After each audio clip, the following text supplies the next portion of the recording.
It is 7:02. We'll go ahead and get started. Hello, my name is Xavier Duran. I am the Arts, Culture, and Education Programming Librarian here at the Lisle Library District. Before we get started, I just wanted to let you know that we are in what's called webinar mode, which means only myself and our presenters are the only ones with an active camera and microphone. That means we won't be able to hear or see you. So if you're still in the middle of dinner or you're in your PJs because it's raining outside, we won't be able to hear or see you.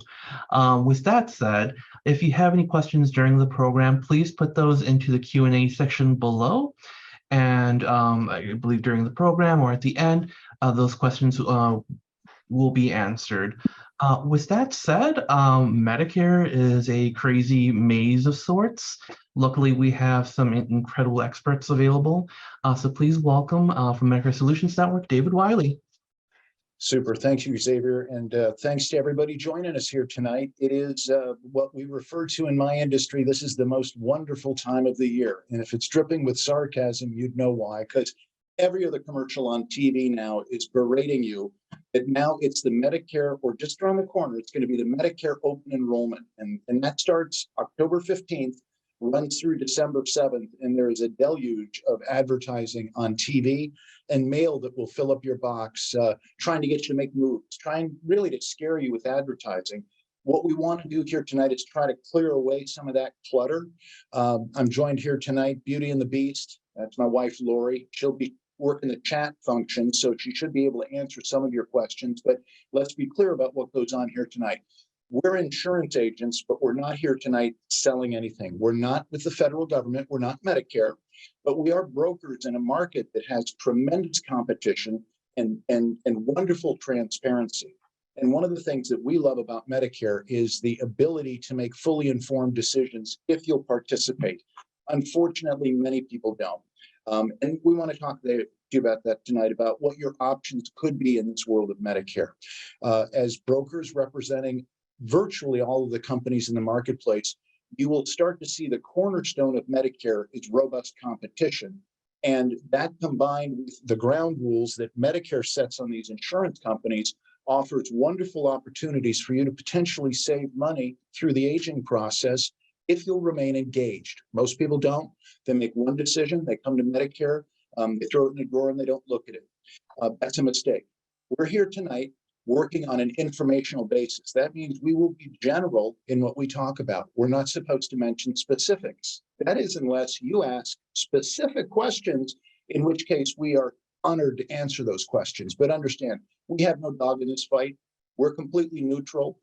Whatever company you want to go with, we're happy to help you in that regard. But what our job is to help you with information. Started teaching this class, gosh, I don't know, Xavier, we've probably been coming to Lisle for at least 10 years. And what we've tried to do through the years is help people overcome this initial barrage that you get from the insurance companies and also from your friends and family.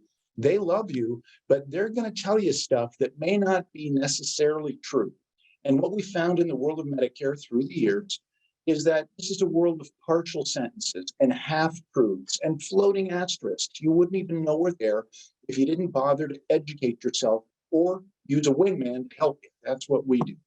You'll feel a lot like this guy as you approach Medicare, because your sister-in-law did this over here, and your brother-in-law did this over here, and somebody at work told you should be over here, and your parents were over here. They may have all made very smart decisions, but in the final analysis, what they did might not have been right for you at all. And what we want to do is understand this world of Medicare. That's where education comes in. And that's where, when you first come to Medicare, you're inundated with mail from the insurance company. If you've ever owned an insurance product, they know your date of birth and they know your address. They're going to pummel you with advertising. And that's what it is. It's propaganda. It's very thin on details and very big on glittering generalities and smiling, happy people. You'll notice that everyone in the world of Medicare seems to be exceedingly happy. Pay attention. But that stuff is very thin on what you need to know to make fully informed decisions. You'll find when you come to Medicare, you got a new best friend in the world, and that is Medicare. The federal government has put together a wonderful program to help us with our medical needs as we age. It will give us real information, and that's what this book is here The Medicare New Book comes out every year. The 2023s have just started to hit in the mailboxes. You may have already received yours, but this is a great example of the federal government helping you make decisions and educate you about the world of Medicare, what you need to know. We always say that this book does two things incredibly well. It is chock full of knowledge, and it's a tremendous sleeping aid. If you have trouble dozing off, this thing will knock you down in pretty short order. You'll also find that where there's good information in there, it's also very gray, meaning you want black and white answers. What you'll get in this book is generally, could be, might be, should be, normally, could, possibly. When you want specific answers, this book is more in the gray area, but you can get specific answers at 1-800-Medicare. This book is backed up by a fabulous 800 number. And those people, this time of year, during the annual election period is technically what it's called, from October 15th to December 7th, that 1-800-Medicare is staffed 24 hours a day. And like Jake from State Farm, they are waiting for your call at 2 a.m. I'll never call you. What you'll find is, in addition to all the mail you're getting in your mailbox as you turn 65, will be accompanied by a never-ending string of phone calls. And these calls will intimate that they might be with Medicare. They've been assigned to your account. They're there to help you sign up. Bologna sausage. These are all sales pitches. And you think you come to Medicare, and many of the people here tonight may already be in Medicare, and you'd think, thank goodness I made my decisions. They're finally going to leave me alone. No, they're not. They're going to keep calling, and you're going to get new mail instead of welcoming you to Medicare.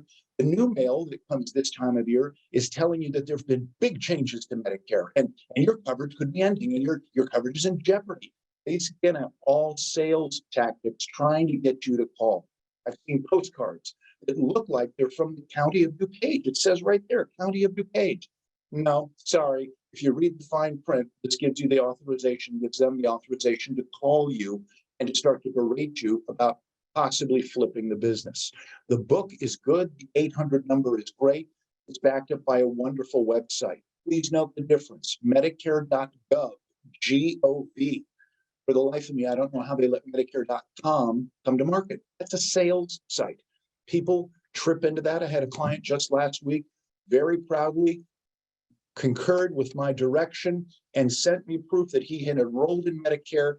And my heart sank as I saw that, no, he actually signed up with Medicare.com, had no idea he was talking to a salesperson. This is the federal government. They're not there to sell you anything. They're there to educate you. And this website gives us numerous tools, most notably this time of year. Right here, we have a tool, we don't, the federal government does, embedded in Medicare.gov that allows us to look and research your drug program. This time of year, that's critically important because during this October 15th through December 7th window, you have the right every year to address your prescriptions and to see, is there maybe a better program for next year? Well, we can see it right here and we can judge. The beauty of Medicare, vicious competition and complete transparency. So on these drug programs, we're excited. This year we had 23. Next year we have 24 different drug programs. This is great. More people getting, more businesses getting into the market, helping to keep costs down because that transparency allows you to make fully informed decisions and keeps the insurance companies on their toes because they know they can't just run away with their premiums. Because if you're checking it on a regular basis, you can change this drug program guaranteed every year. We use this a lot, both when you first come to Medicare and after you've been in Medicare for a number of years. Always good to make a reality check that you're in the right program for next year. Talk briefly. What is Medicare? No, it's the government insurance program.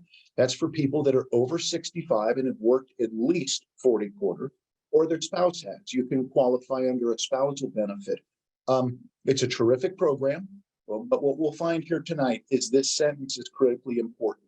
Original Medicare was never designed to cover 100%. You were always expected to have skin in the game.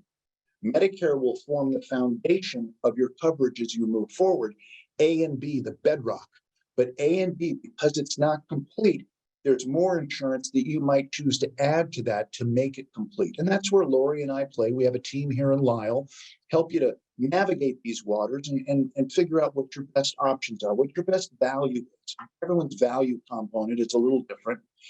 Medicare, Typically, people would come there after 65, but there's also a world of people who can get to Medicare under 65. If you've been declared disabled for 24 months, or perhaps you have a dread disease, end-stage renal failure is a big one, Lou Gehrig's disease. There's a number of ways you can come to Medicare under 65. Those people represent unique challenges, and we'll try to touch on that a little bit later. But again, remember, original Medicare was never designed to cover 100%. You were always expected to have skin in the game, deductibles, co-insurance, co-payments. What are we going to do about that? Well, we'll analyze that here tonight. Here's where your journey begins. Here's your Medicare card. Most of our parents, if you look at their Medicare card, I would predict you would find that their start date was the first day of the month in which they turned 65. And that used to be the golden finish line for our parents. They'd turn 65, they'd retire, take the grandkids fishing. They certainly activate their Medicare. Medicare always starts the first day of any given month. You're born on the 23rd. I care, but I don't care because I know your Medicare starts the first day of that month that you turn 65 or not. We've seen tectonic shifts in this world of Medicare. I've been doing it now for over 15 years, and the baby boomers are driving significant change. One of the most common things that's happening now is baby boomers aren't ready to retire at 65. They're in better shape at 65 than their parents were at 55. They like the job, they like the money, they like the socialization, and they like the benefits that they're getting through work. And this represents one of the first potholes, one of the common mistakes that we see far too often. People will come to the world of Medicare. Go back to that maze. Everybody and your brother is telling you what to do, and they're filling your head with partial sentences and half-truths and floating asterisks. One of the most common is that when you turn 65, you have got to activate Medicare, because if you don't, there's going to be a world of hurt, and you're going to be in real trouble with penalties and lockouts, and the world is going to fall down upon you. So you've got to enroll. That's not true. If you continue to work, and where you work, there are more than 20 people that work there. The term we use for that, that's called creditable coverage. And that type of insurance, as you continue to work, would allow you to delay activating your Medicare. You don't have to, and they're not going to turn it on automatically unless you're receiving Social Security benefit payments. A has no premium, but B does. If they know they can get the Part B premium out of your Social Security check, because you've already turned that on, they'll go ahead and send you the card. But if not, they're going to wait to hear from you. And remember, Social Security is the umbrella of this benefit. Medicare is part of the world of Social Security. There's no Medicare offices. It's all run through Social Security. But those are two different benefits. Medicare is a medical benefit. Social Security, that's where they give you back less than you ever gave them. A and B could form the foundation, or you could hold off. For most people that continue to work, it can't hurt to activate the Part A. There would be specific reasons that you wouldn't want to activate either of these. That would typically be if you have an HSA type of health savings account insurance. If you have one, you know what I'm talking about. But A and B, A would typically not hurt you on an employer plan. It's just going to kind of ride shotgun with your primary coverage through work.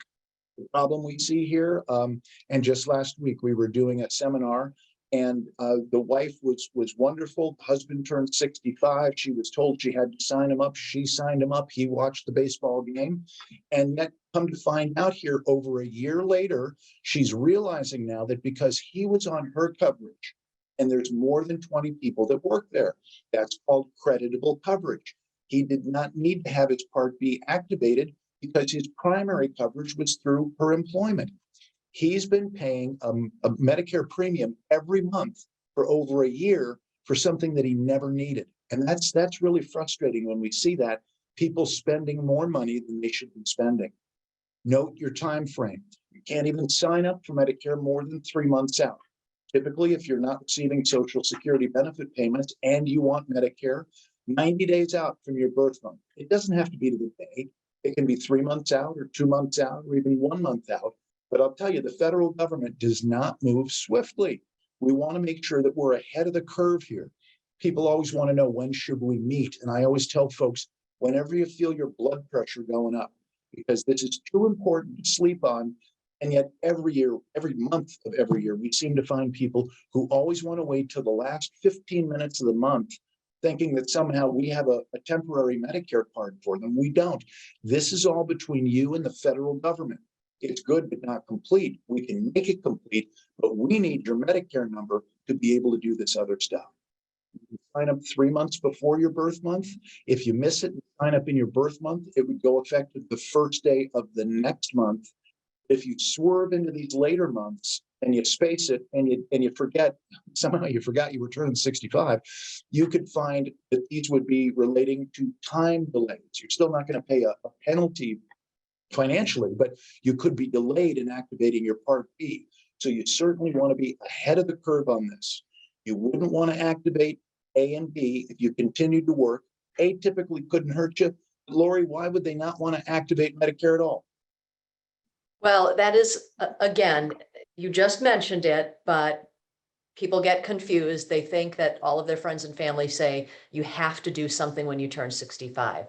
Again, reminder, if you're continuing to work and planning to continue to stay on your employer coverage, and that employer has more than 20 employees, you don't have to activate Medicare A or B, and there are no penalties if at age 67, you finally decide to retire and come off that coverage and activate Medicare for the first time then.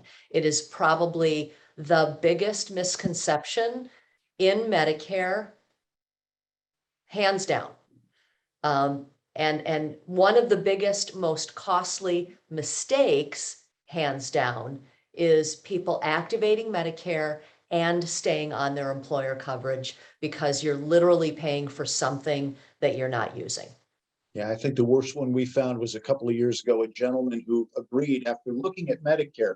And understand the world of Medicare is different. There'll be some major changes that you'll have to wrap your mind around. You almost got to check what you learned up to 65 at the door. One of the things about Medicare is everything's done individually. I know you've always been a couple, you've always been married, you've always had the same coverage, but now Medicare allows you to separate and go individually, which is actually liberating because we can customize a program for the husband, customize a program for the wife. All you ever got from your employer was a one size fits most. Now we can have a specific drug program for mom and a different one for dad and different policies to make it complete. Frequently, we find that husband and wife, when they come to the world of Medicare, maybe one of them continues to work and the other just stays on their health program, right? It's just the easiest thing to do, and we've always been with them. But that's a mistake. You want to be ahead of this and you want to at least look at your options. Frequently, we find that breaking off the spouse from the group coverage can be beneficial. It would be obvious to think that you're paying $600 a month for the two of you, but in reality, she's 2/3 of that and you're a third of that. That can open up a window where actually at that 600, you might be 150, she's 450. There's a very good possibility that she can drop off, enter into the world of Medicare, and we can improve her coverage from a perspective of a network. With Medicare, where your network at work is good, but Medicare is any doctor, any hospital, anywhere in the United States that takes Medicare. On your employer plan, typically you have an out-of-pocket maximum, maybe that's $3,000, $4,000, $5,000. With Medicare, you could have a supplement that literally has a $233 deductible. And then you got to look at premiums. Frequently here, we can save money by splitting the couple. Not always, but it's certainly worth looking at. Lori, you had a couple of questions in the chat. Well, no questions in the chat, but I think there are a couple of things also to point out. Folks that are on Affordable Care Act plans or individual plans are required to jump into Medicare when they turn 65. You cannot ride individual coverage longer than 65. Although in this day and age, I don't know why you'd want to, because most Affordable Care Act plans are not very affordable unless you're getting a subsidy. The other thing is be careful about COBRA. One of the things that David and I saw a lot, in particular during COVID, as people got furloughed, their employers allowed them to ride COBRA, and because they felt bad about furloughing them, they paid for their COBRA. Big problem. COBRA works great if you're under 65. COBRA works completely differently when you're over 65. So somebody who's over 65 should not even consider staying on COBRA, even if it's being paid for 100% by another entity. So what we're saying is the devil's in the details, and it's better to Right. be ahead of the curve than behind the curve. A has no premium, but B does have a premium. And that premium this year is $170 per person per month. But understand this Medicare thing is pretty expensive, and the government's looking for ways to finance their adventure into the world of Medicare. And how they're going to do that is they're going to look to your success, and they're happy to participate in your success. This doesn't apply to everyone. Well, actually, it applies to everyone, but maybe not if you're making a lot of money. But it's not hard to imagine that in Chicago, husband and wife working together, approaching 65 in their premium earning years, maybe doing pretty well. And the government's excited about that because they're looking at what you're making. And if you make more than $182,000, they're going to start to charge you more than the 170. This thing is called IRMA, your income related monthly adjustment amount. It is something that people get blindsided by all the time. It frustrates me. Know the rules of engagement. How this works, the government ain't going to call you when you're turning 65 and say, like, how you been doing? No, they're going to look at your tax returns, but the government is hamstrung by their computers. In 2022, they only have visual on what you filed in 2021. Using 2021, well, that reports what you made in 2020. So understand that this is every year looking 2 years back. It is very possible. A lot of baby boomers are making decisions at 63, 64, 65. They keep working 66 and on. They could be making financial decisions that could have a sonic boom effect. We work with people, we've never made this kind of money before in our life. Why are we paying more? Well, I don't know. Did you take some money out of your 401k? Well, yeah. Well, that's a taxable event. The world was on fire as the market has been cratering. A lot of financial people want you to put money from your 401k into a Roth IRA. Well, that can be a valid strategy, but remember, the money you're taking out of your 401k to put in your Roth, remember you had to pay taxes on that? Because that's a taxable event. That's income that's going in this bucket. If you sold stocks at a profit, well, I guess that could have happened a while ago, maybe not lately, but if you sold stocks at a profit, that's income that's going to go in the bucket. And they're looking for every nickel they can lay their paws on, the change in the cushions of your couch. And if you went above 182K 2 years ago, you're going to step up. We had clients not a month ago. They took money out of their 401k to help their daughter buy a condo. That was a beautiful thing. But they took out $5,000 too much. They swerved over this number because that gets added to their income. And now they're both paying more and paying more on the drug program as well. I often say, I love my government. I just don't want to give them one more nickel than they're already taking. Be aware of the financial decisions you're making. They could jump up and bite you further down the road. David? Or parts of One of the Medicare. Oh, what do you got? One of the questions that came up about IRMA is, when does the penalty go into effect or come into place? I'm not sure the gist of that question, but my answer was the government is actually going to reassess your cost of Medicare every year. So maybe when you first come to Medicare, because 2 years prior, you were still working and earning a higher income level, you'll be subject to IRMA that first or second year potentially in Medicare. But Medicare reassesses what you owe them for Medicare A and B every single year. So down the road, as you're now retired and not making that kind of income again, they will reassess, and you could potentially then pay less over time. If hopefully that answers that question. Yeah, they'll be looking at it every year, but they're always looking 2 years back. Now, they do have a heart. You do have the ability to appeal these higher amounts. Another term that we'll use a lot, you could have a life-changing event. Well, the government says if you've experienced a life-changing event, you can appeal these higher amounts. And the most common life-changing event is retirement or a reduction in work hours. You get hit with this higher number. Remember, in 2022, they're looking at what you made in 2020. You have the right to say, yeah, I did great in 2020. I killed it in 2021. But now hang on a second, it's 2022. I've retired. I'm not making this kind of money anymore. And we'd file an appeal with Social Security. There's an official form, we can send it to you. But the idea there is you can say, you can request for a determination based on the reality of today, not the ancient history that they're looking at. So this is one of those things where you got to understand the rules of engagement.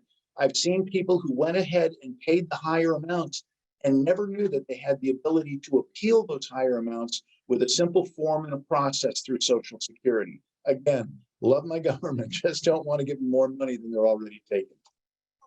Quite a couple of other questions, honey, that came up are folks who haven't worked 40 quarters and don't qualify on their own for Medicare. The answer is yes. If you have a spouse, living or deceased, who qualified, who had worked 40 quarters, you absolutely can utilize their qualification and qualify under your spousal benefits. And then if you go back to that income related chart, as far as amounts, there were two columns. The filing individual tax returns, so those are single filers. So anything this year under $71,000. So if you're making $50,000 or $60,000, you will pay the base premium of $170.10. So just you've got to pay attention to the two columns. The single filers versus the joint filers have different thresholds. And they adjust this for inflation. So we're fully expecting that these numbers will go up for next year. Yes, I think that information just got published last week. So that is out there, probably not on the Medicare website yet. Gotcha. Okay. 4 parts of Medicare. We'll tear them all apart here tonight. A and B going to form the foundation, but you're going to find out that A and B is good, but nowhere near complete. Once we've got A and B, that's under Social Security. That's the federal government. You do that with the feds. You would then potentially pick up additional coverage to make it complete. You'd certainly want to look at a drug program. It'd be foolishness not to. And the prescription drug programs are part of the world of Medicare. Private insurance companies bring us these products, but they're monitored and controlled and dictated to by the world of Medicare, as are these Medicare Advantage programs. This is what's on TV nonstop now. This is where Joe Namath is and William Shatner and J.J. Walker, all talking about these things called Medicare Advantage. And it's very important to understand the parameters of Medicare Advantage. And we'll go into that in depth in a little bit. But these 4 parts are from the federal government. They're all great and wonderful. These 2 are brought to us by the feds. These 2 are supervised by the feds, but brought to us by private insurance companies, where Medicare keeps them on a very short leash and unleashes the power of capitalism.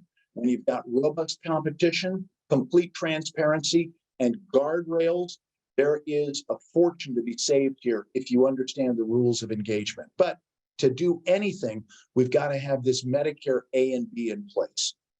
This is what we use at all of our seminars. We do a lot of public speaking. We'll be at Naperville this Thursday night, 7 o'clock, be there. We'll be at Arlington Heights Public Library next Tuesday, 7 o'clock, be there.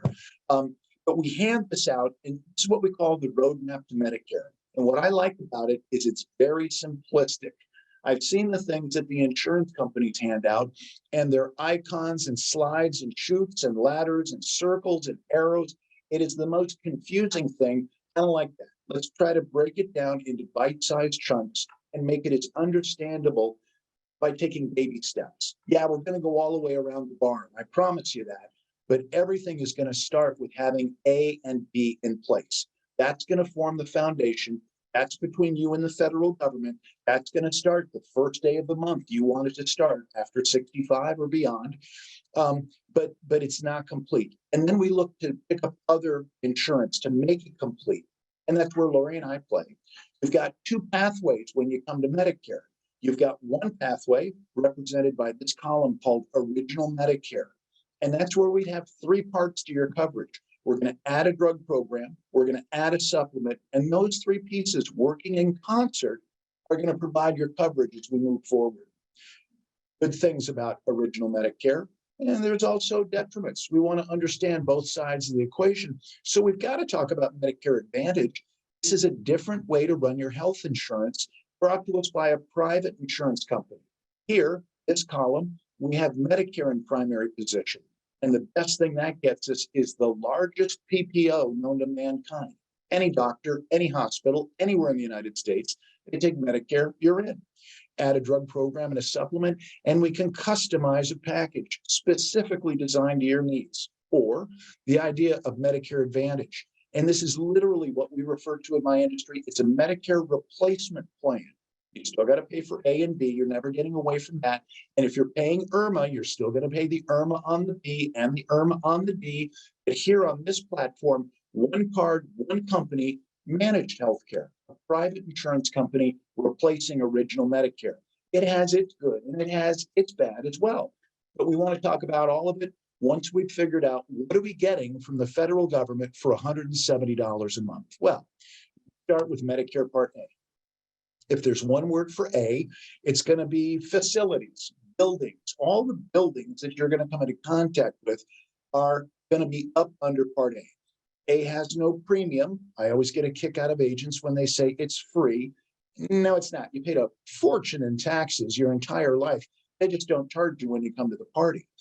Even though it doesn't have a premium, A has what we would refer to as exposure, things that you're responsible for. Because remember, Medicare has gaps in the coverage, things that original Medicare doesn't cover. But if we're talking buildings, certainly no building would be more important than the hospital in the world of healthcare. But the hospital is not free. It's got a copayment. From the hospital, you've stabilized. Maybe you go into a skilled nursing facility, a rehab, Mary and Joy, step down, something like that.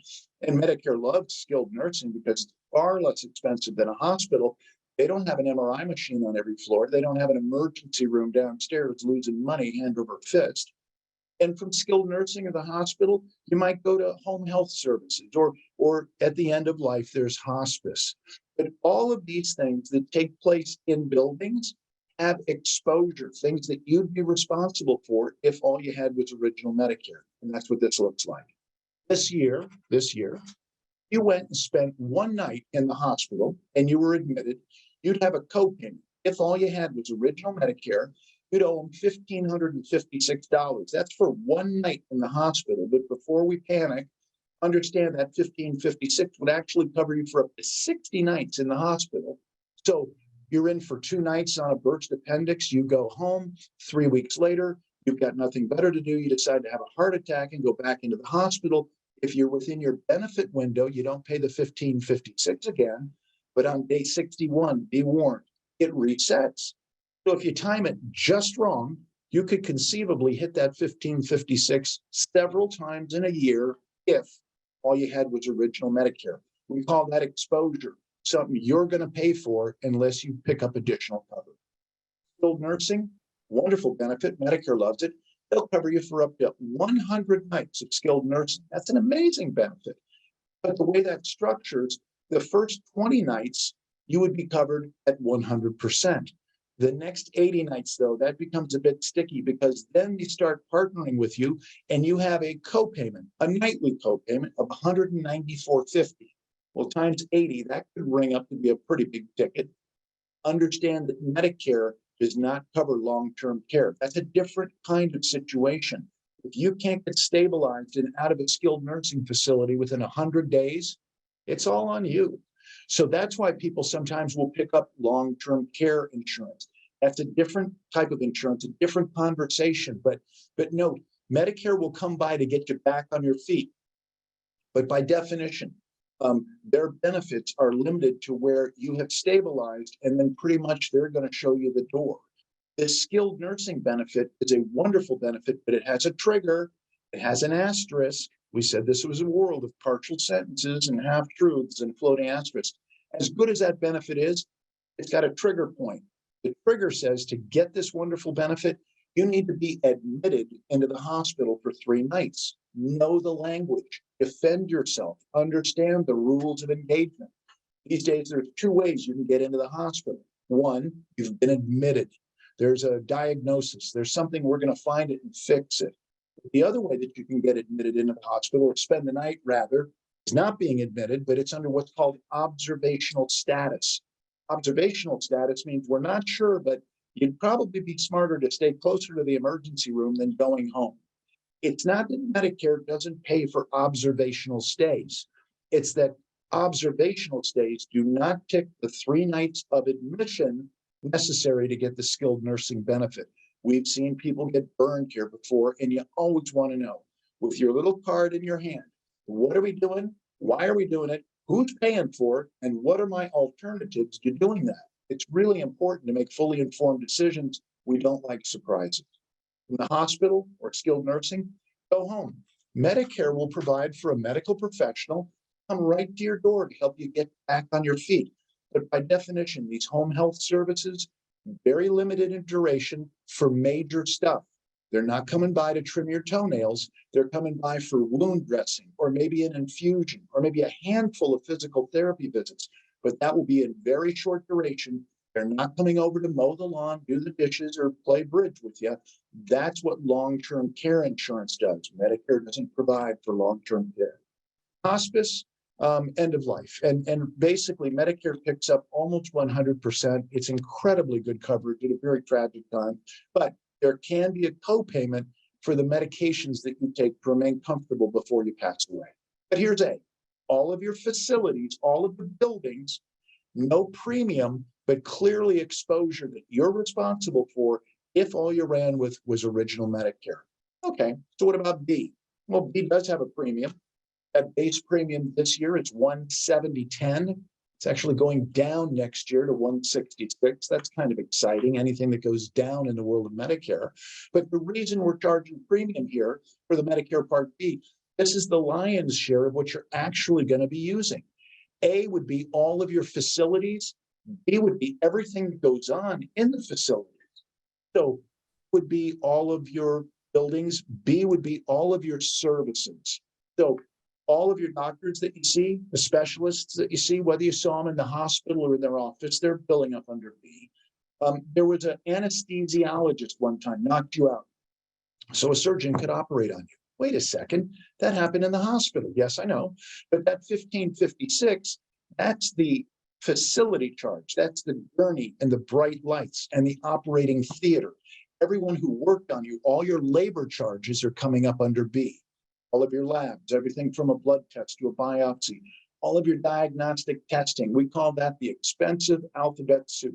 EKG, EEG, MRI, CAT scan, X-ray, stress test, mammogram, and on, all coming up under B. Get out of the hospital, maybe you need a walker or a wheelchair. Or maybe in the hospital, you got a brand new knee or a pacemaker. Maybe you've got a COPD machine or an insulin pump, all coming up under Medicare Part B. You've ever had a joint replacement? You know that PT stands for pain and torture, also known as physical therapy. They're going to help you walk it right again. Ambulance that takes us to the emergency room, everything we do there.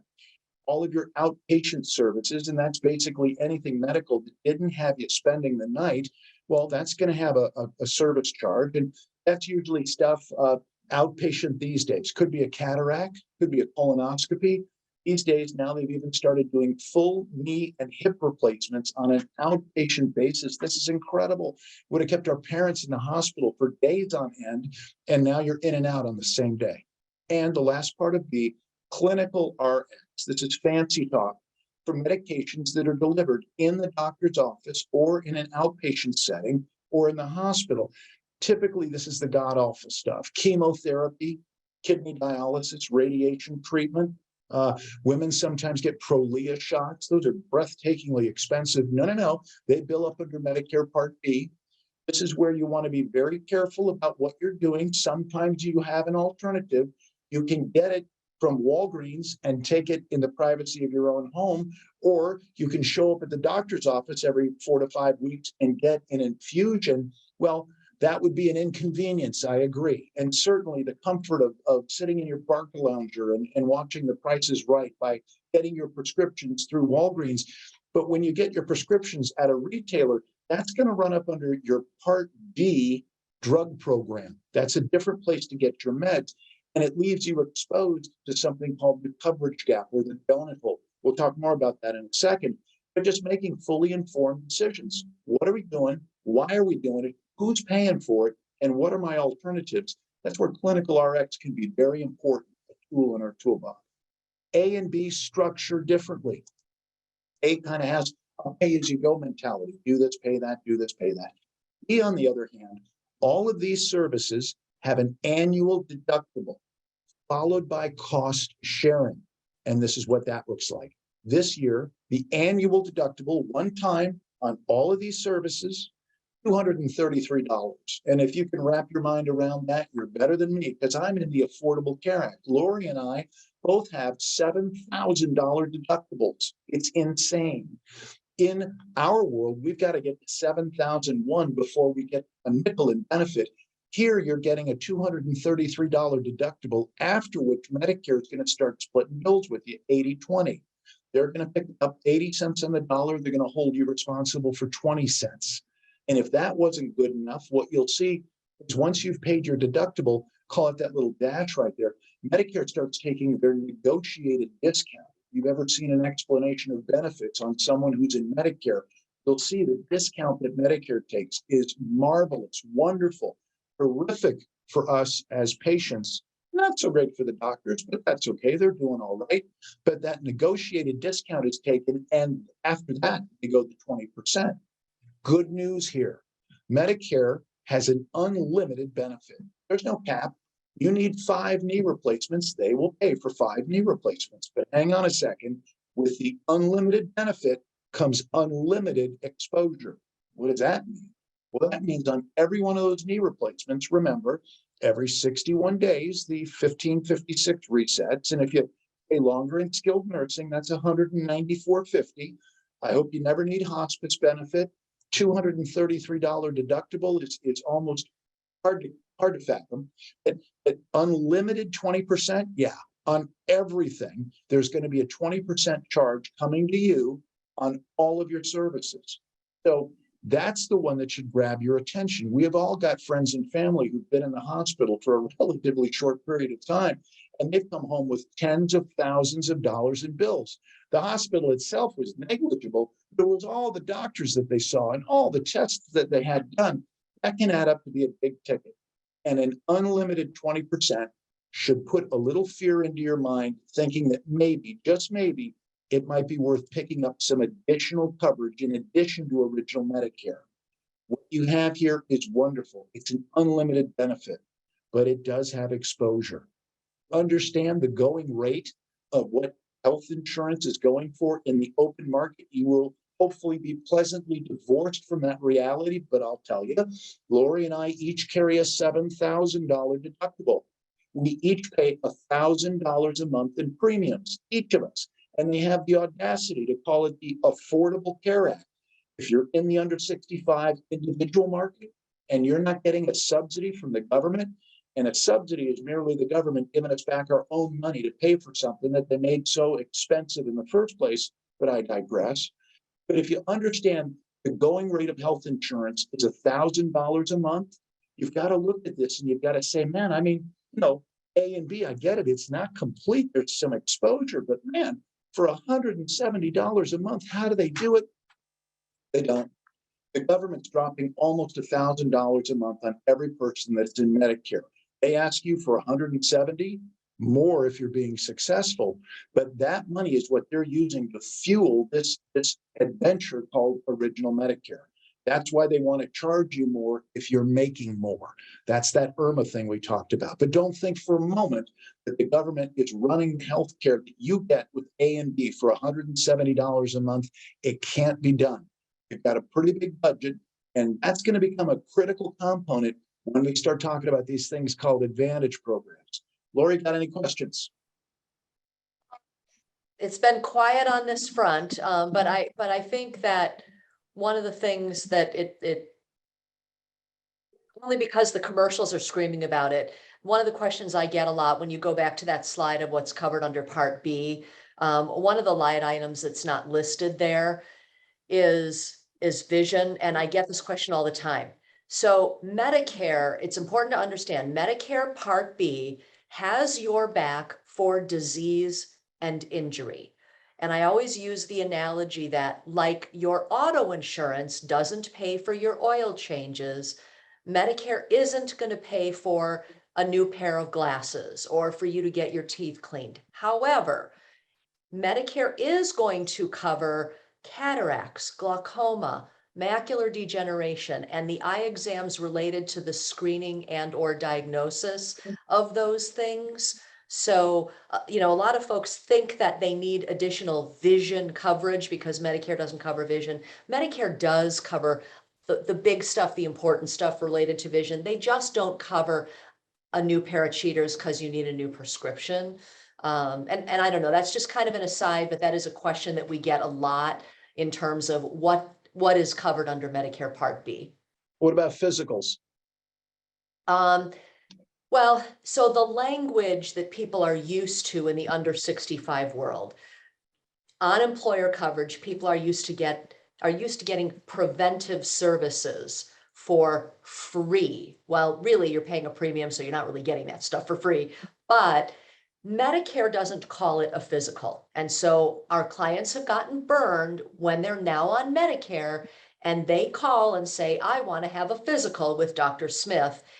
If Dr. Smith doesn't realize they're on Medicare and he bills a code for a physical, Medicare is going to deny it.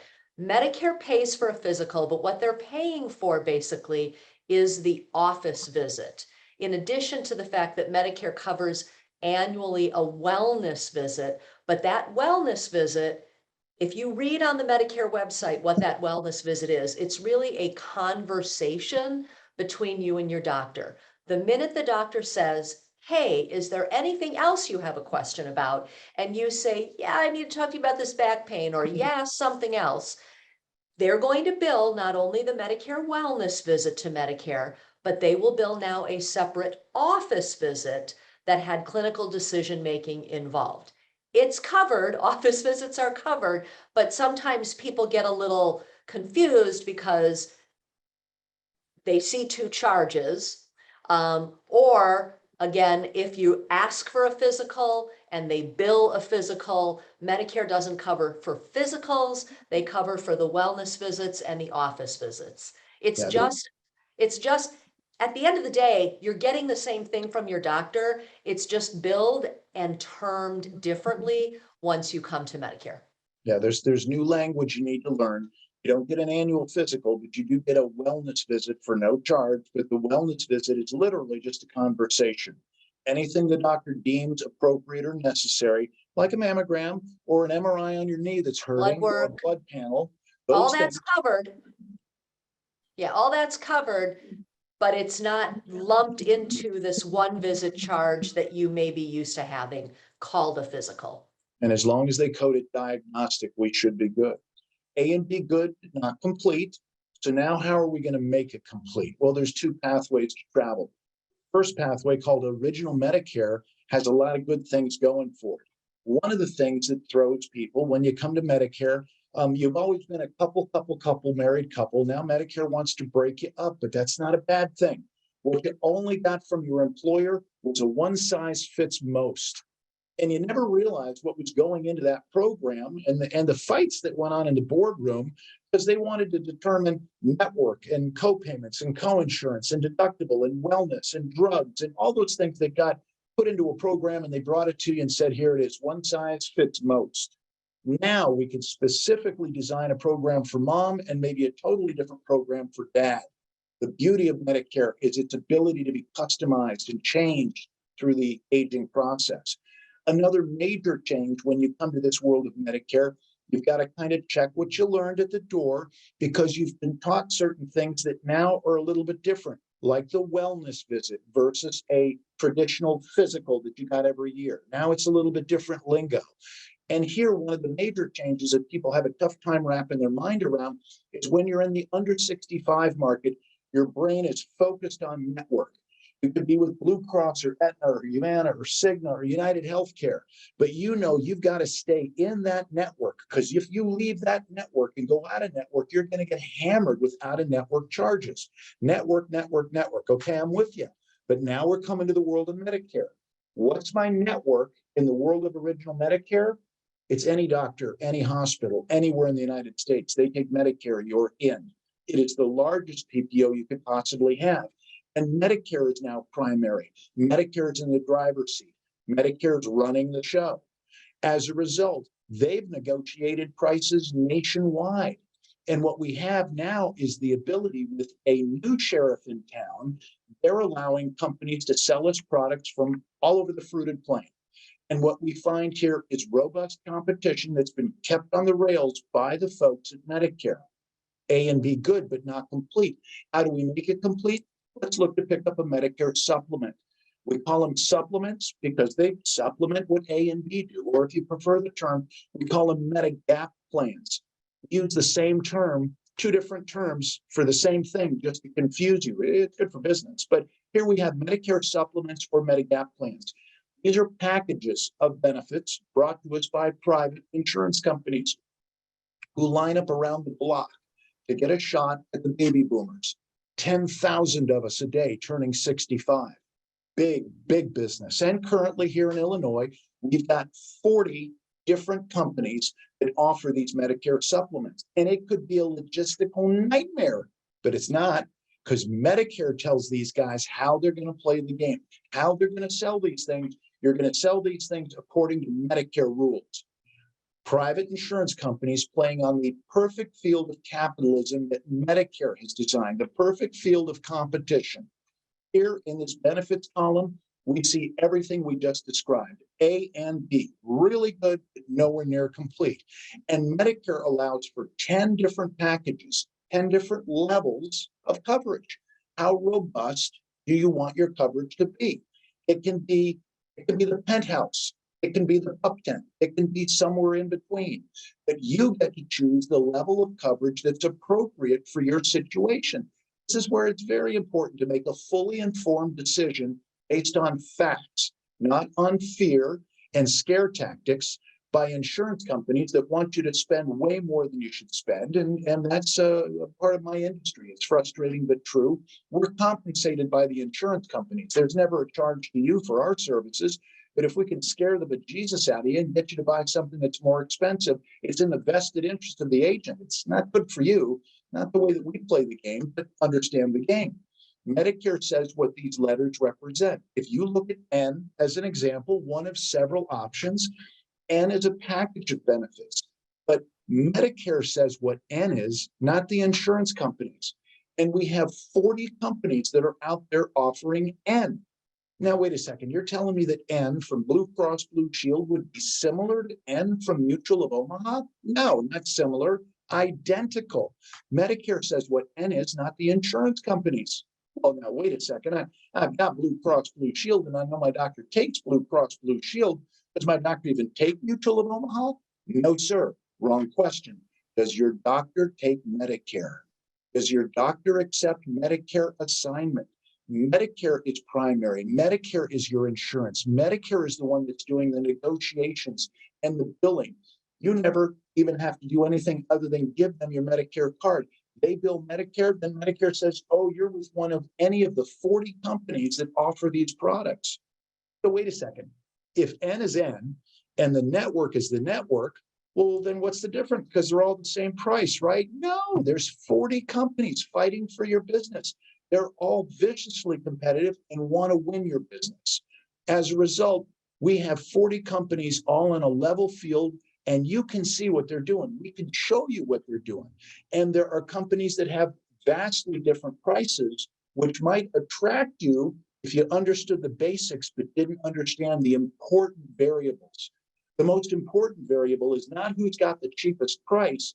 In our world, the most important variable, who's been around the longest, who has the best financial rating, who insures the most people, who has the steadiest track record of rate increases. And if you do that, of the 40 companies that are on this field of play, I'd be willing to bet 32 of them you've probably never heard of before. And that's not a good place to be. What you want are the companies that have stood the test of time.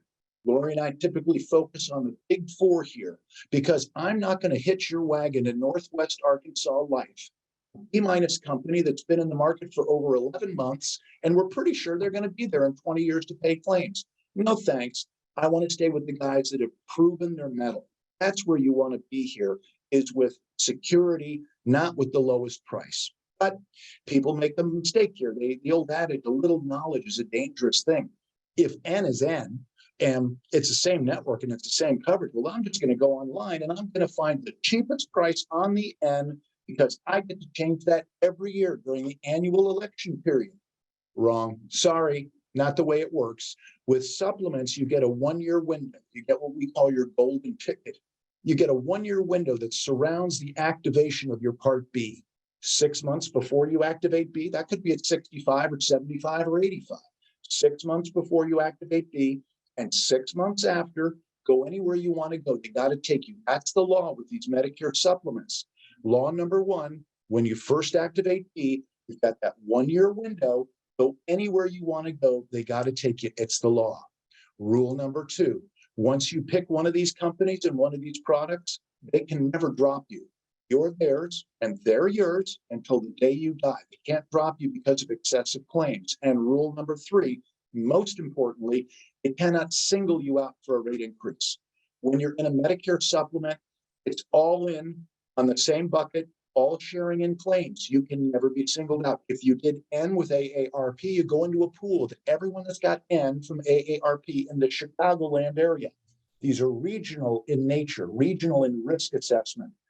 You have a terrible year. First diagnosis, dread disease, snake bite, stroke out, fall off a roof, hit by a car, any number of maladies. They can't come to you and say, man, you were really expensive. No, they can only share your claims in this instance with everyone that's got N from AARP. Safety in numbers, bigger pools of insured sharing claims over a big pool of people keep rates down. Smaller companies that have to do battle will lowball the market, and they're hoping and praying that they get a healthy group of people. Because if they get a healthy group of people, then business is pretty good and they can keep their rates in check. But inevitably, these smaller groups, there's always the one guy that needs a lung transplant or the lady that needs chemotherapy. They're all sharing in the claims. And these smaller pools, these smaller companies can be very volatile. They can go up very quickly and run out of control. And people who burn that golden ticket, that 1-year window, go anywhere they want to go, they find themselves seduced and abandoned farther down the road because now they're with a very small group of people and those rates are going up. Be careful, make smart choices. Understand the world of Medicare has 10 levels of coverage. If we were to drill into it, we'd see traditionally 3 are the ones that dominate the conversation. And it's a good cross-section to look at. F and G and N. F, a package of benefits that was the darling for years because it was so simple to understand. Well, that's part of the reason. Simple to understand because F is the package that as long as you filled out that check every month and mailed it in, F wiped out all exposure. Crazy, but with F, it would pay the $1,556. It would pay the $194 a night. It even pay the hospice. It pays the 20%. And F was so comprehensive, it even paid the $233, literally coverage the likes of which you've never seen before, unless maybe you were a member of Congress at one point in time. No deductible, no co-insurance, no co-payments. That sounds fabulous, but wait a second, I know how insurance companies work. The more you want them to do, they're happy to do it. But the more they do, the more they charge. And it never took long if you were analyzing it from a factual standpoint and maybe had a calculator in your hands, you'd see what we've seen for years. G, superior value, value. G that does almost everything F does with one exception. G asks you to reach into your pocket and pay for something. Pays for it. What is it? It's the Part B deductible. It's that $233. Once you've paid the $233, that completes G, and now it picks up everything 100%. Amazing. The difference is that you agree to a deductible, which drives down your premiums. At this point, 40 companies would sell you F, 40 companies would sell you G, but I can show you in virtually every instance, the F is at least $50 more per month than the G. That means, mathematically, you're paying $600 more per year at least to be an F. And what's the one benefit? What's the one thing you're getting for your $600? No, they're paying the $233. That's foolishness. And for years, we told people F is for foolish. What you want is better value, which is accomplished with the G. And we were kind of validated 2 years ago when Medicare and Social Security and the insurance companies agreed they're no longer offering F to new enrollees. So as of January 1st of 2020, you can't even get F. But I've seen disingenuous agents telling people who might be coming to Medicare at 68 or 69, Mr. and Mrs. Klein, you can still get F. It's the granddaddy of them all. It's the best possible coverage, no deductible. You want F. Be quick, that train is leaving the station. Well, it's not the train leaving the station, it's the Titanic setting sail, because this F was overpriced to begin with. But remember the concept of the risk pool, sharing claims with everyone who has the same policy that you have from the same company. So what's happening with F? Where'd the 65-year-olds go? We want the young people in here sharing in our costs. No 65-year-olds, no 66-year-olds, merely a group of people who overbought in the first place with the F. As it gets smaller and that group gets sicker and older, the healthy people, the smart people, they're getting out. But the others who are trapped in F may not even realize the mistake they've made. The problem with Medicare that we see, people who don't make fully informed decisions wind up finding out years later that maybe they didn't get the smartest thing. I know agents love to sell F because it's the most expensive thing you can possibly buy. It pays the highest commissions. But we've seen G be a better value for years. And because of the claims being filed and a younger risk pool, G has had slower rate increases than the F. Well, G says pay a deductible. That's one way to drive down premiums. How could we drive down premiums further? Well, dig a little deeper into your pocket and consider at least N as in Nancy, where cost sharing could drive down your premiums. G says pay the deductible and walk on everything else. It is the best sleeping pill that money can buy. It is phenomenal coverage and it's a tremendous value, but it's more expensive than if you partner with an insurance company. Insurance companies love it when you assume a little extra risk. And N says you'll do exactly that. With N, you agree to pay the same Part B deductible. You pay that $233. But after that, everything's going to be covered except for with the N, you're going to have doctor co-payments and $50 to go to the emergency room. The doctor co-payments, negligible, $20 to see a doctor, $20 to see a specialist, $50 if you go to the emergency room and they send you home. If they keep you overnight, the whole thing's covered. Well, that's going to drive premiums down. Oh, interesting. So more cost sharing, co-payments, and participating and partnering with the insurance company can drive down premiums? Yes. That'll become a critical component when we talk about Advantage programs. Remember that your cost sharing is driving down premiums. That N, if we were looking at a female turning 65, ballpark, many companies want your business, but that G is going to be right around 100 and a quarter, 120, 130 ballpark among the big players. N, because you've agreed to doctor co-payments, probably going to be around $90 a month. Do the math. An assessment of your situation, a rational analysis. The G is 120 and the N is 90. That's $30 difference per month times 12. That's a $360 difference in premiums year one. But that's not fair. You're not comparing an apple to an apple. You're comparing a product that has no co-payments to a product that has co-payments. I agree. But the product that has co-payments is $360 less per year. And those co-payments are $20. Do the math. This is a very good option as long as she's not going to the doctor more than 18 times a year. That can make a lot of sense.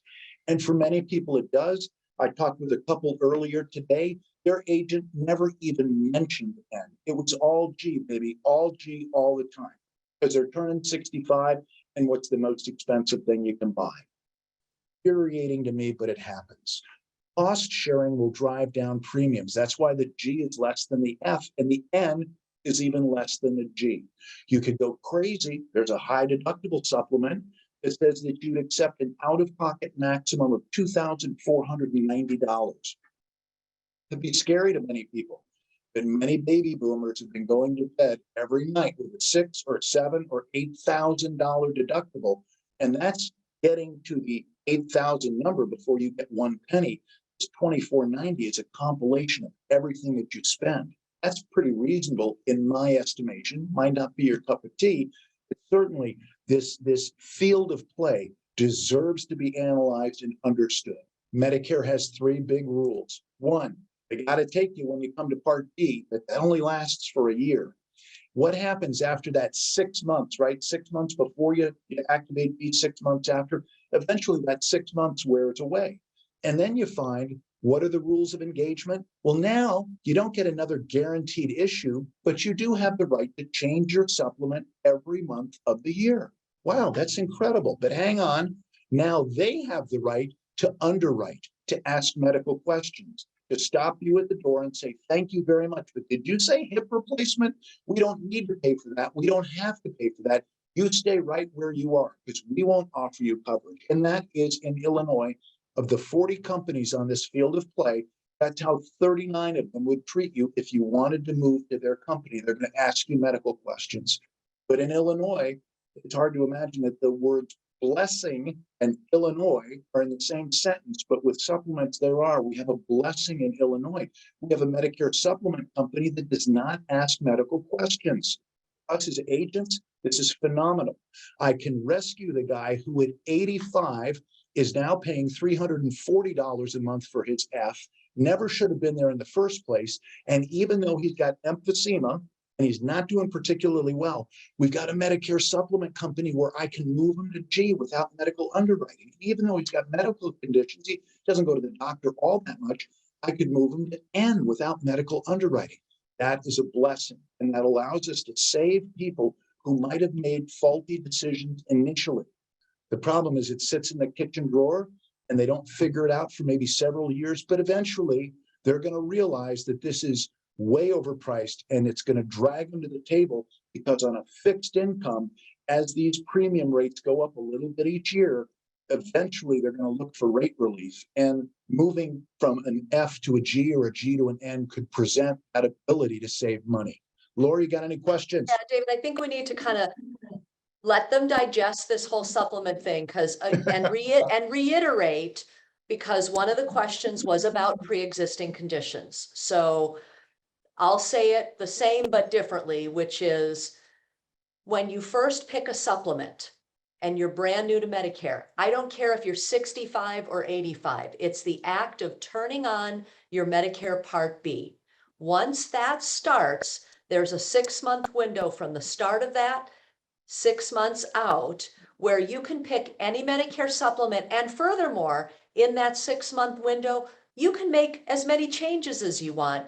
Can't ask you any medical questions. So let's say you started with G and you thought, this is a little bit overkill, I want to move to N. Or maybe you were 68 and you decided for whatever reason I want to move to, you can move a million times. Can't ask you medical questions. But once that 6 months is over, know that this annual enrollment season that we are just entering every year, that you're seeing advertisements and getting mail about, does not give you a free pass with no medical questions to change your supplement. That is a really common misconception. I get a do-over every year, right? Wrong. You can change your supplement any time of the year. You don't have to wait for the Medicare annual enrollment season, but the caveat to the change is you will have to, once you're 6 months out from your activation of Part B, answer medical questions with everybody but that one company in Illinois, which someone asked, what is that company? I will say it out loud. It's Blue Cross Blue Shield of Illinois. And so, if we've got somebody who, just this week, I talked to a lady who is in her mid-80s. She has Plan F. She's paying over $400. We are going to move her to Plan G with Blue Cross Blue Shield because she has medical conditions and save her $200 a month. So that's why I like having that company with no medical questions, because I can save people who are in situations like that where financially they're really struggling, or the flip side, maybe somebody who's on Medicare Advantage that may need to come back to regular Medicare for whatever reason, and also has sort of some medical conditions that would preclude them from getting a supplement with anybody else. So that's the switching thing. I think the other thing that somebody brought up, and I'm actually not surprised that this person heard that, what they heard was called a company, the agent at that company said that they've got special discounts and pricing that they offer that people like David and I don't offer. That is totally a sales pitch. We've heard it a lot.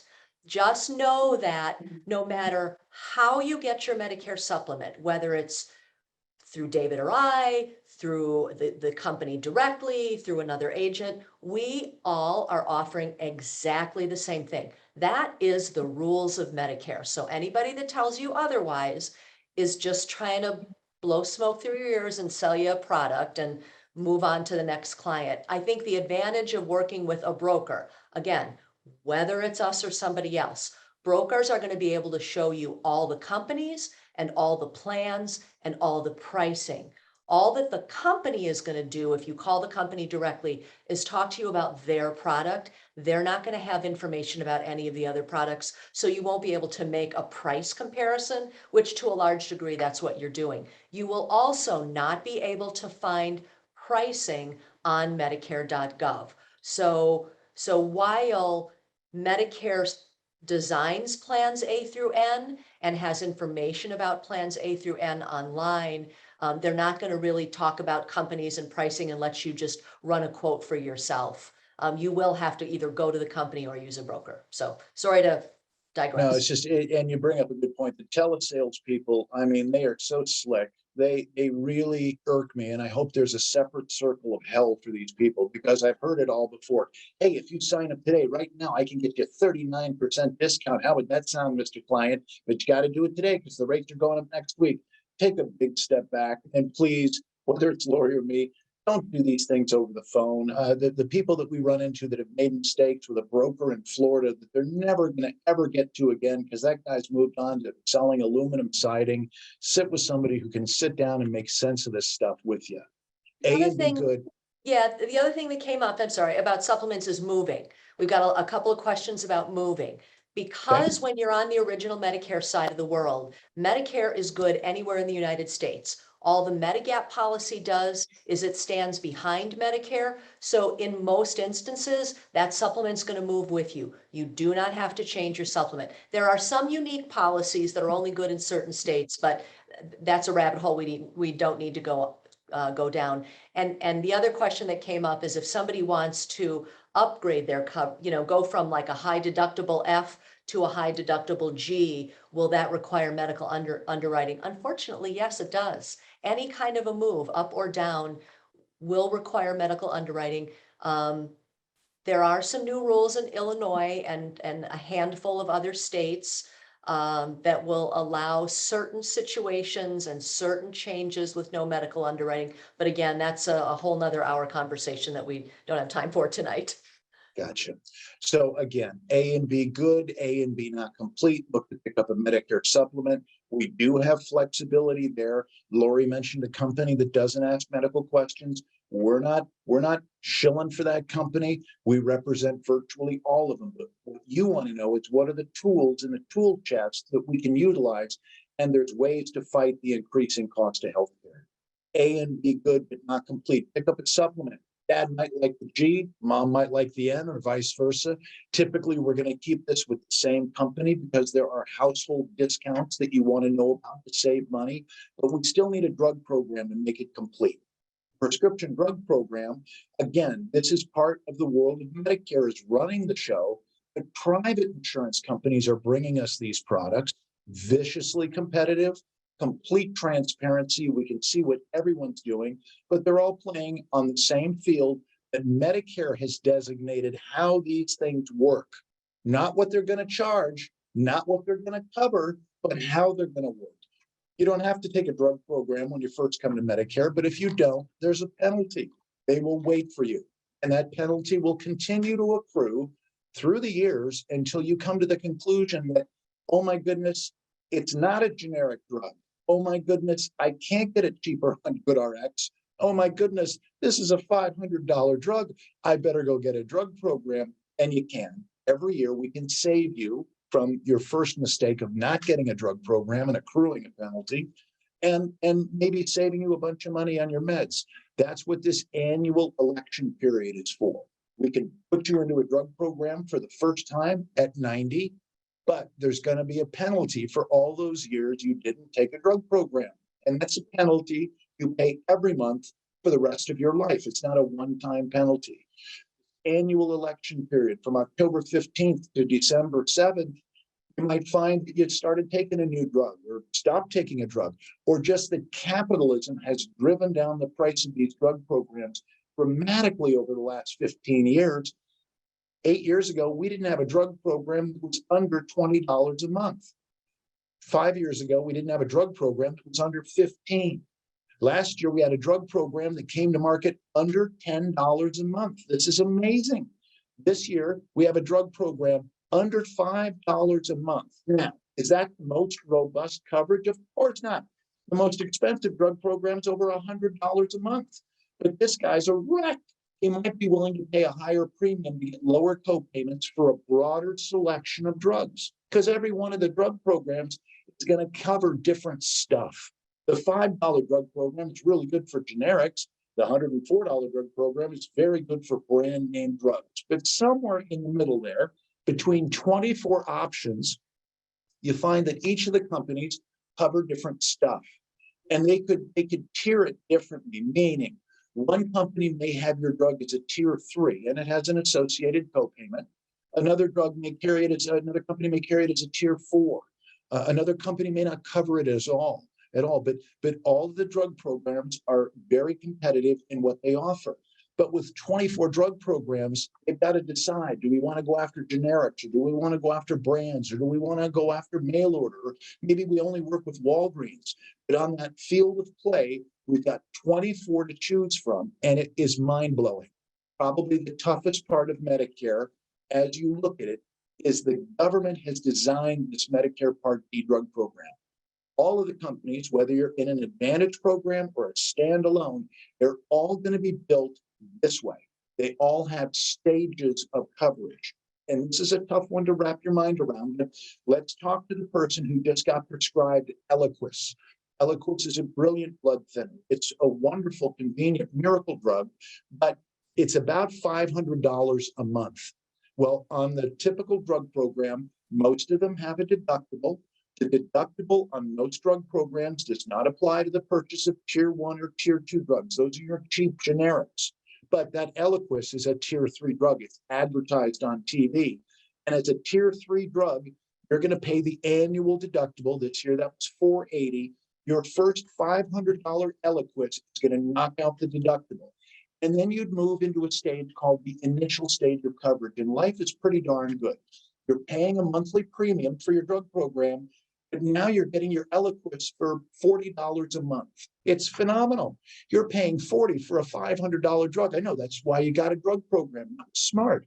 But understand, when you're paying $40, they're tracking the retail value of your drug. And that $500 drug, you're paying $40, they're tracking $500. If the retail value of your drugs this year was to exceed $4,430 worth of drugs, that's going to move you from the initial stage of coverage into the coverage gap, also known as the donut hole. Not to panic, you're still covered, but now you've got a much larger responsibility. Yes, now you're going to pay 25% of the retail value of the drug. That means your $40 copay over here is going to go to what's 25% of $125 a month. That gets spendy and sometimes takes people by surprise. We want to see the coverage gap coming 8 lanes wide. You can get out of the coverage gap, but most people don't. It's a long haul to get out of the coverage gap. But what's going on here is the government is trying to direct your behavior. Understand the carrot and the stick. All you're taking is generic drugs. It's pretty tough to get to $4,000 worth of generic drugs. I mean, you'd need a whole big bowl full every morning, be chowing down on those to get anywhere near $4,000 worth. Most generic drugs are worth pennies on the dollar. But boy, if you start taking those expensive drugs, Eliquis, Xarelto, Ozempic, right? Catchy commercial, but that Ozempic retails for almost $900 a month. It's not going to take you but 4 or 5 months to fall into the coverage gap. And now you're paying 25% of a $900 drug. We need to see this coming 8 lanes wide. If you don't, shame on you, because the tools that we have to be able to do that, go to Medicare.gov, call 1-800-Medicare, Find yourself a ship counselor. These are volunteers that will help you navigate this world. We do this with our clients every year. Are you in the best place, getting maximum value for the next year? I don't know, but I do know that I can enter your meds in at Medicare.gov, and I can run you a report that shows you the best program for the next year. This is one we ran at the beginning of this year, $25 program. That's pretty reasonable. It's got the $480 deductible. What's he taking? We entered these meds. Uh-oh, there's the Eliquis. Darn it. Well, this is saying it's worth roughly $500 a month. So at $500 a month, ooh, he's going to pay his deductible in January. The first fill is going to knock out the deductible. But then look at that. He's going to be paying $30 a month, $30 a month for a $500 drug. Life is good, praise the Lord. But when he's paying 30, they're saying 500. He's paying 30, they're saying 500. And they're saying 500 until he gets to the coverage gap. He will have received more than $4,500 worth of drugs, retail, in August. And what happens then? Welcome to the coverage gap. And now he goes from 30 to basically $125 per month. That is really scary stuff. And we want to be able to analyze that. Are there drugs that you could pull off of your Part D drug program? Maybe. Maybe you might find that Ventolin now has gone generic. And that Ventolin, you can actually get that. If you guys aren't hip to goodrx.com, you should be. It's a wonderful tool that we have in our tool chest. And right now, you'd find at GoodRx, you can get the generic for Ventolin. I believe last check it was $12. Well, that's going to be better than after the deductible, and it's even going to be better than in the coverage gap. And sometimes generic drugs can be better served not running it through the Part D drug program. The government is notoriously slow at the uptake of generic drugs. GoodRx, it's a good tool that we have. Understand the power of a preferred pharmacy. I've seen people get the right drug program and go to the wrong retailer. That's a critical mistake. You want a preferred pharmacy where you're getting the biggest bang for your buck. Many people will make the mistake of using the right drug program in the wrong pharmacy and pay way too much. Used to be mail order was always your best option, not so much anymore. The retailers have figured out this is a wonderful way to get people into the store, and they'll price their meds at even less than what you pay at mail order. You can still get 90-day supply, but what you'd find is that the retailers have figured out when they tell you it's going to be about 10, 15 minutes, you don't just stand there tapping your foot, you wander. One of my favorites now in the preferred world, Mariano's is coming out as a preferred pharmacy very frequently because each of these drug programs have different strategic alliances at retail. Mariano's knows if they set you loose in that store for 15 minutes, you're going to find something to buy because there's tasty stuff at Mariano's. They'll sell their meds at virtually no markup to get you in there because you'll buy other stuff. Use the preferred pharmacy. Use Medicare.gov. Figure out the best drug program for you for the next year. People are here to help you out with that, and it's critically important to make sure we're getting maximum value. A and B good, but not complete. We're going to add a supplement. Maybe it's different for mom and dad, and we're going to add a drug program, and we're going to put those three things together. We're going to customize a program for each of you. Dynamic, changeable through the aging process. We've got some flexibility with supplements. We've got total flexibility with the drug programs once a year. And we've got the largest network we could possibly have. Any doctor, any hospital that takes Medicare, they're in. And this is the way that most people are going to start their journey. Frankly, in the world of Medicare, your mom and dad had this, your friends have this, and it's a good feeling of comfort. You know for sure your doctor is there. And here we have a drug program and a supplement. And this is where many people will stop their investigatives. They'll make a decision, throw it in the kitchen drawer, and not revisit it. But they will. They'll be forced to. And sometimes sooner rather than later, but we see a lot of people 75, 76, right in that zone. Dad seems to be sitting at the kitchen table. And baby, when we signed up, your supplement and your drug program was pretty reasonable. But now, between your supplement and your drug program, we're dropping $250 a month. And between my supplement and my drug program, we're dropping another $250 a month. That's $500 a month. That's $6,000 a year. And as far as I can tell from the explanation of benefits, we went to the doctor a total of 7 times last year. It's time for a reflection. And maybe we're lucky enough to get a shot at it. We have a lot of people come and sit down and we'll do an analysis of what you've got. And I'm sorry to explain to you, but you probably shouldn't have taken the F. You've got overkill. You're only going to the doctor 7 times a year. F is total overkill. G would have made more sense, or maybe N. N could make a lot of sense. You don't go to the doctor all that much, and we can drive those premiums down. And you're telling me that in the last 12 years, you haven't even looked at your drug program? I'm sorry, that's low-hanging fruit. And I understand what you did when you did what you did, because you took the $31 drug program because 2 of the medications you were taking were tier 3 drugs, and you needed a more expensive drug program for the more expensive drugs. Here we are 12 years later, those drugs have gone generic while your $31 premium's gone to $76. That's low-hanging fruit. You don't need a $76 drug program.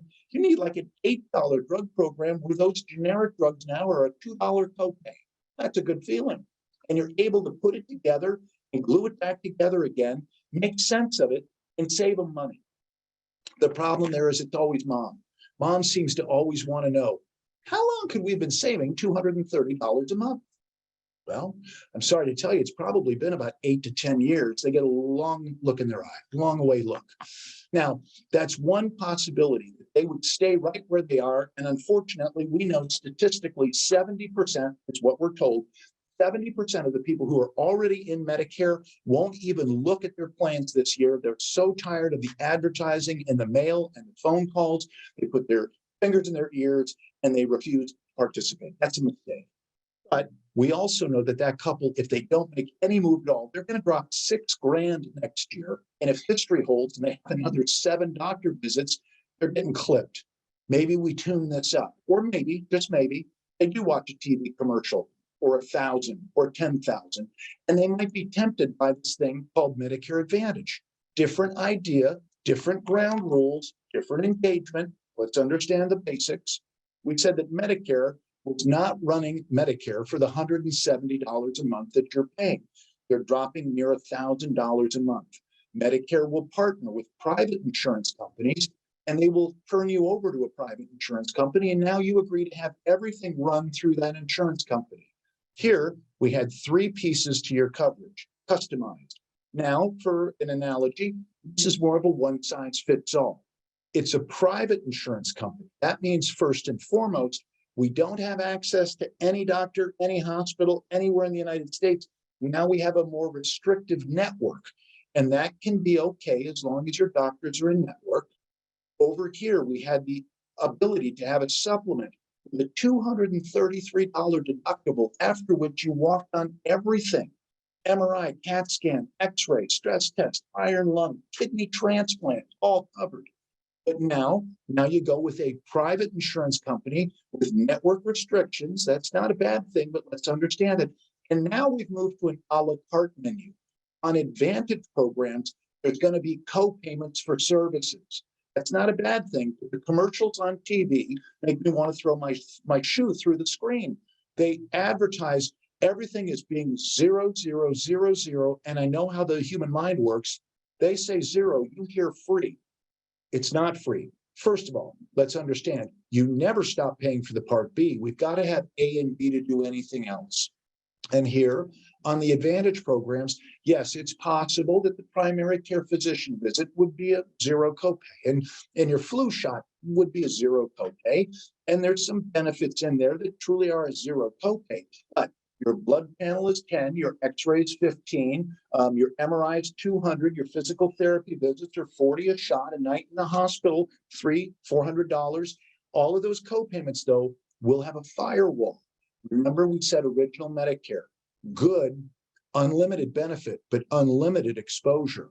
On the Advantage programs, we do have a firewall, a worst case scenario, and that's a very important variable that doesn't come up on the TV screens. Here, you could have an out-of-pocket maximum of $233, but you're paying a premium.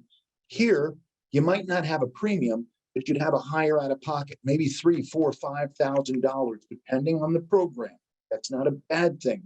But the bit about Advantage, the devil's in the details. We want to sit down with you and go through page 6 and page 7 and understand the rules of engagement. All of the Medicare Advantage programs, we also call them Medicare Part C for complete. Still got to have A and B. That doesn't go away.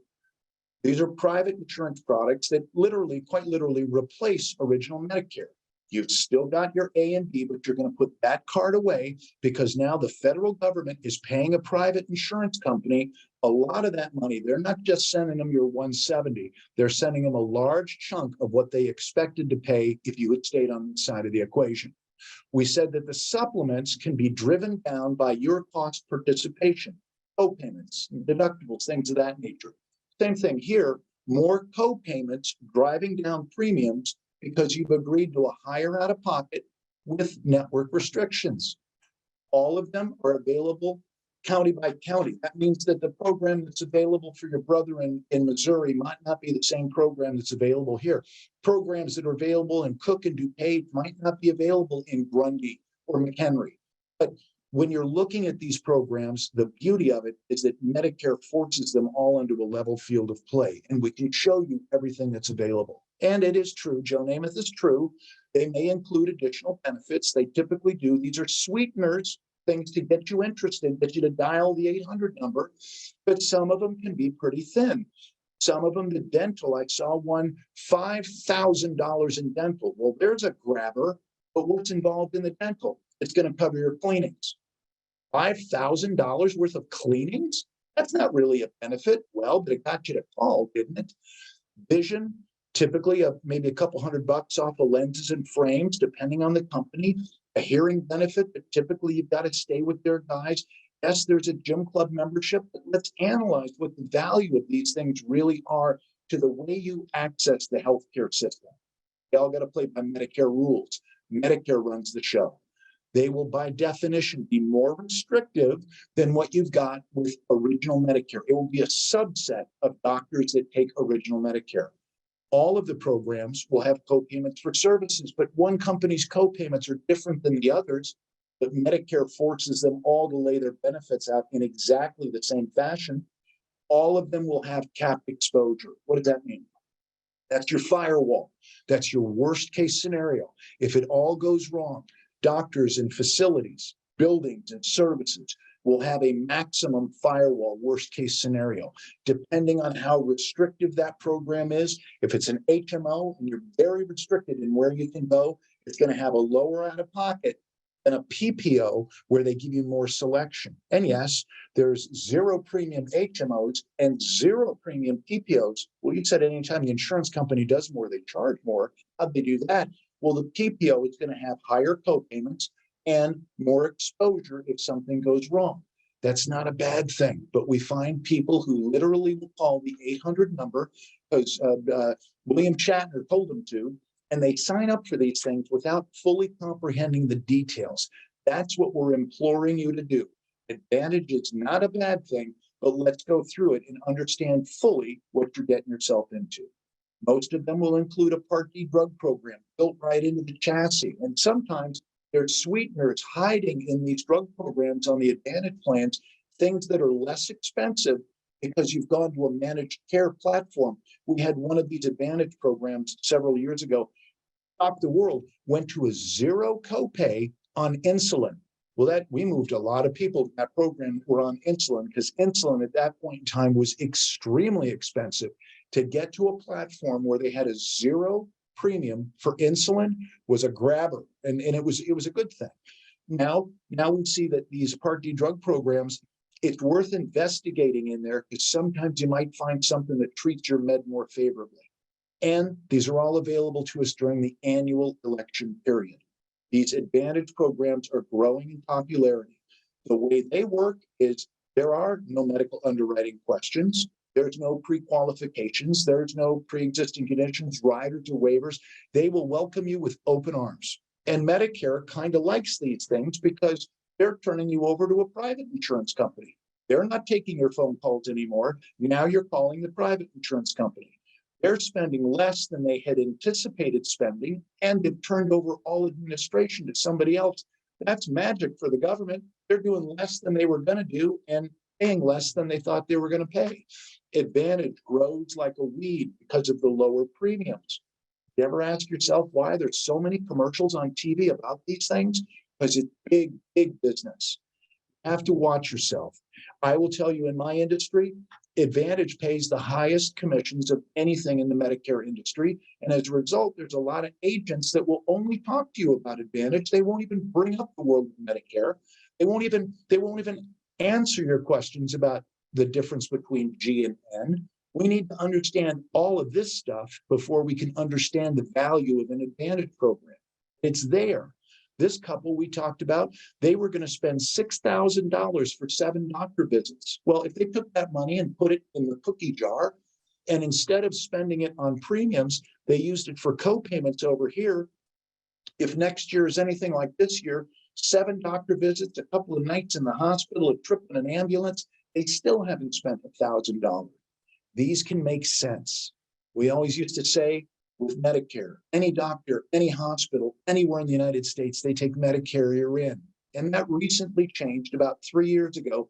We've got one of the local medical groups whose name shall not be spoken that moved 34 of their primary care physicians onto a Medicare Advantage only chassis. Well, to get to those primary care physicians, you need to be a member of an Advantage program. But all of the specialists in that medical group still take Medicare, and 84 of their other primary care physicians would take Medicare as well. But they've glommed onto this idea of Medicare Advantage, and they push it pretty hard.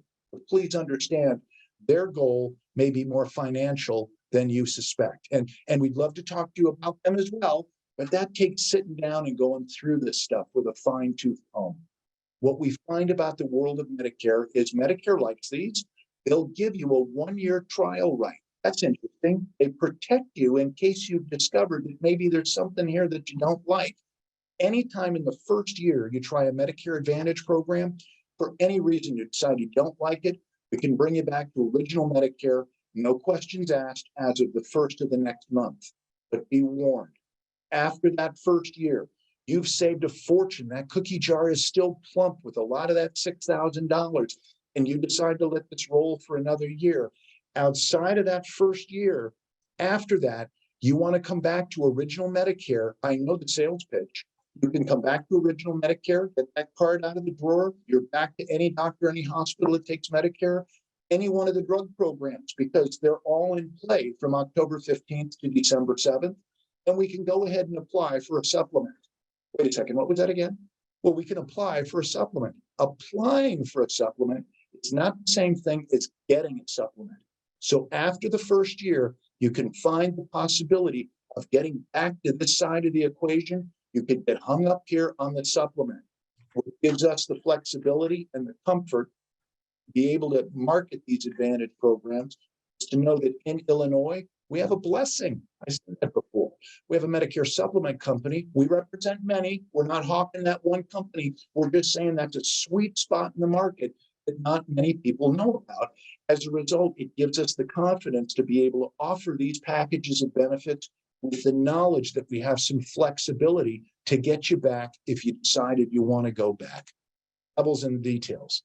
As it is with all of Medicare, what we found here tonight, original Medicare, really good, but not complete. Look to pick up a drug plan and a supplement, and that's one pathway called original Medicare. Or perhaps you decided that Advantage would be worth a try. We'd love to show it all to you. We've got an office in Lisle. There's no charge to you for our services. The prices are the same whether you go through us or somebody else. The question is, can you find a navigator? Can you find a wingman? Can you find somebody that will lay this out to you? And all of it. I apologize. This is a long time we've spent here tonight, and I promise you, we've only skimmed the tops of the trees. We could spend hours on this, and I apologize. I had a cup of coffee. I get geeked up on this because I'm passionate about it. People get upset and they want to know, how is it possible that somebody is expected to do this on their own? And I say it's easy. They do it wrong. The problem is they don't realize they've done it wrong, and they find out about it years later. And that's no fun. It's not of much solace when I get to say to the guy, well, you're 85 and we can save you $230 a month. At least I didn't meet you when you were 86. That's pretty thin. We'll be at the the Woodridge Public Library this Thursday night. will be at the Arlington Heights Public Library next Tuesday night. And if you thought this was geeked up, come in person, because you guys were quiet tonight, but usually there's dozens of questions, keeps it pretty lively. We'd love to see you there. Every time you go through this, you're going to learn a little bit more. Lori, you got any closing comments? I will tell you that there were actually lots of questions. You didn't hear them, but I was getting them on the chat. So a couple of good ones worth kind of repeating. As far as travel, if somebody starts with something in one state and moves, we talked about original Medicare and how Medicare is good anywhere in the United States. If you have a Medigap policy and you're on the original Medicare side, it doesn't matter where you move, the Medicare supplement goes with you. What you would have to change if you're on original Medicare and you move is your Part D prescription drug plan, because those are run state by state. Additionally, if you're on the Medicare Advantage side of the world, even if you stayed in the same state, but you moved to a different county, you could have to change your Medicare Advantage plan.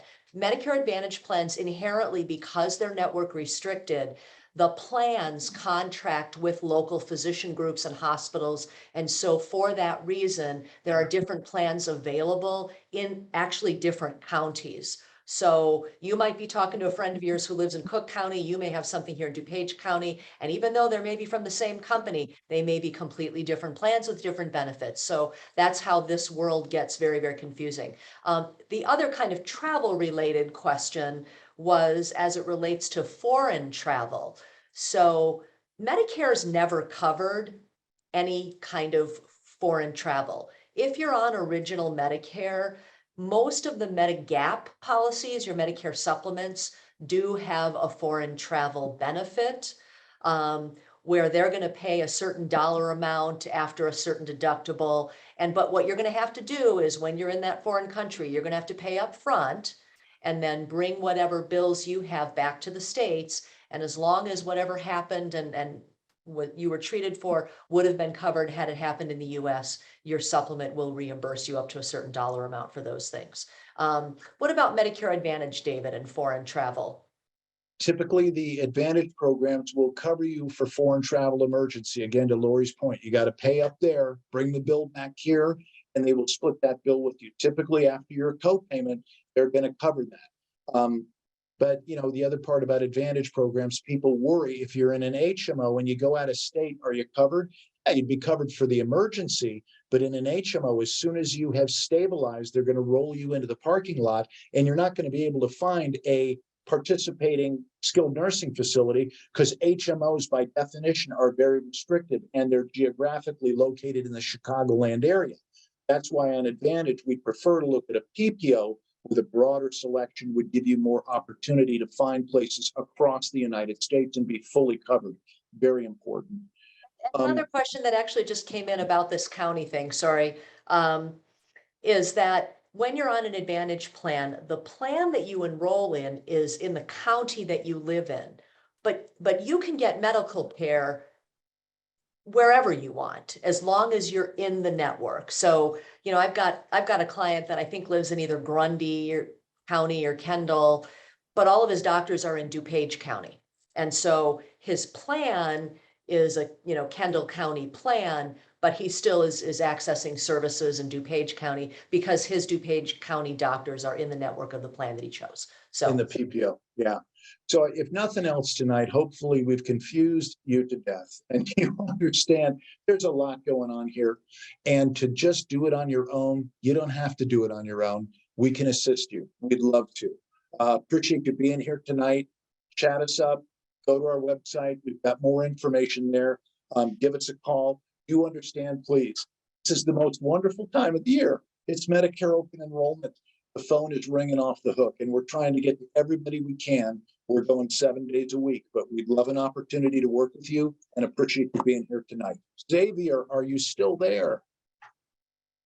I am. Thank you so much for this wonderful information. This recording, or rather, I should say, this presentation was recorded and will be available on our YouTube channel within the next coming weeks. Thank you so much, David and Lori, for sharing your expertise on the complicated subject of Medicare. Thank you, Pleasure. Xavier. Everybody have a good night. Thank you for joining us. We'll see you down the road. Take care. Okay.